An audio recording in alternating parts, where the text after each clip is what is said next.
119 സങ്കീർത്തനത്തിലെ ചില വാക്യങ്ങൾ നിങ്ങളുടെ ശ്രദ്ധയിലേക്ക് ഞാൻ വായിച്ചു കേൾപ്പിക്കാൻ ആഗ്രഹിക്കുന്നു.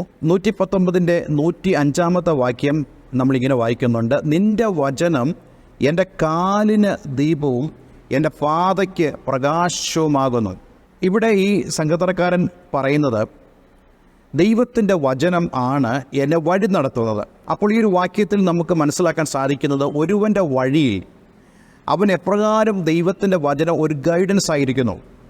നമുക്കറിയാം, രാത്രിയിൽ നമ്മൾ വഴി നടക്കുമ്പോൾ ആരുടെയും പ്രേരണയില്ലാതെ നമ്മൾ എടുക്കുന്ന ഒരു കാര്യമാണ് ടോർച്ച്. ഇന്ന് എല്ലാവർക്കും തന്നെ ടോർച്ചുണ്ടെന്ന് പറയാം. കാരണം നമ്മളെല്ലാവരും മൊബൈൽ ഫോണുകൾ കൈകാര്യം ചെയ്യുന്നു, അതിൽ ടോർച്ചുണ്ട്. നമ്മൾ ടോർച്ച് തെളിച്ച് മാത്രമേ രാത്രിയിൽ വഴി നടക്കത്തുള്ളൂ. ഈ ടോർച്ച് തെളിയിക്കുന്നതിൻ്റെ കാരണം എന്താണെന്ന് നമുക്കറിയാം. കാരണം നമ്മുടെ പാതകളിൽ ഒരു ശ്രദ്ധ വേണം. അവിടെ ഏതെങ്കിലും വിഷജന്തുക്കളോ കല്ലോ മറ്റോ തടസ്സങ്ങളോ ഉണ്ടോ എന്ന് നമുക്ക് പരിശോധിക്കുവാൻ ഈ വെളിച്ചം നമ്മെ സഹായിക്കും. അപ്പോൾ ഈ വെളിച്ചമുണ്ടെങ്കിൽ മാത്രമേ ഈ കൂരിരുട്ടിന് നടുവിലൂടെ നമുക്ക് യാത്ര ചെയ്യാൻ സാധിക്കത്തുള്ളൂ.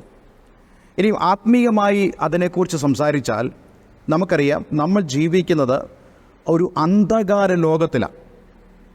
അന്ധകാര ലോകത്തിൽ എന്ന് പറയുന്നതിൻ്റെ അർത്ഥം സാത്താൻ്റെ ആധിപത്യമുള്ള ഒരു ലോകത്തിലാണ് നമ്മൾ ജീവിക്കുന്നത്. വിശുദ്ധ വേദപുസ്തകത്തിൽ എവിടെയൊക്കെ അന്ധകാരം എന്നൊക്കെ പറയുന്നുണ്ടോ അവിടെ എല്ലാം ഉദ്ദേശിക്കുന്നത് സാത്താനിയ നിയന്ത്രണത്തെയാണ് കാണിക്കുന്നത്.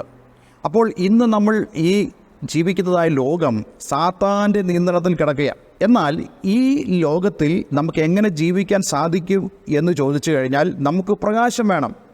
ആ പ്രകാശം എന്ന് പറയുന്നത് ദൈവത്തിൻ്റെ വചനമാണ്. അതുകൊണ്ട് എന്നെ കേൾക്കുന്ന പ്രിയമുള്ളവരെ, ദൈവവചനം ഇല്ലാതെ നമുക്ക് ആർക്കും തന്നെ ഈ ലോകത്തിൽ ജീവിക്കുക എന്ന് പറയുന്നത് പ്രയാസകരമേറിയ കാര്യമാണ്. ഞാനത് പറയുമ്പോൾ ഒരുപക്ഷെ ചിലർക്ക് ചിരിക്കുമായിരിക്കും. കാരണം ദൈവവചനം ഇല്ലെങ്കിലും ഈ ലോകത്ത് ജീവിക്കത്തില്ലേ? ഈ ലോകത്ത് ജീവിക്കുവാൻ നല്ലൊരു ജോലി മതി, നല്ലൊരു വരുമാനം മതി, നല്ല ബന്ധങ്ങൾ മതി. ഇതൊക്കെയാണ് നമ്മൾ പലപ്പോഴും ചിന്തിക്കുന്നത്.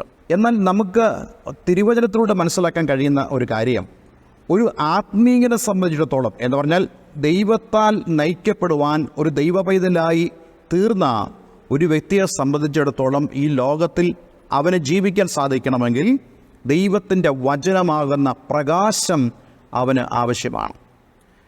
അതിനായി നമ്മൾ ദൈവവചനം കേൾക്കണം, ദൈവവചനത്തിനനുസരിച്ച് നമ്മൾ ജീവിക്കണം.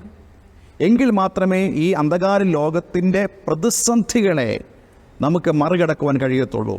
അല്ലെങ്കിൽ ഈ ലോകത്തിലെ അന്ധകാര ശക്തികൾ നമ്മെ കടന്നു പിടിക്കുവാനും നമ്മുടെ ജീവിതത്തെ തകർക്കുവാനും ഇടയായിത്തീരും. അതുകൊണ്ടാണ് ഈ 105 വാക്യത്തിൽ പറയുന്നത്, നിൻ്റെ വചനം എൻ്റെ കാലിന് ദീപവും എൻ്റെ പാതയ്ക്ക് പ്രകാശവുമാകുന്നു.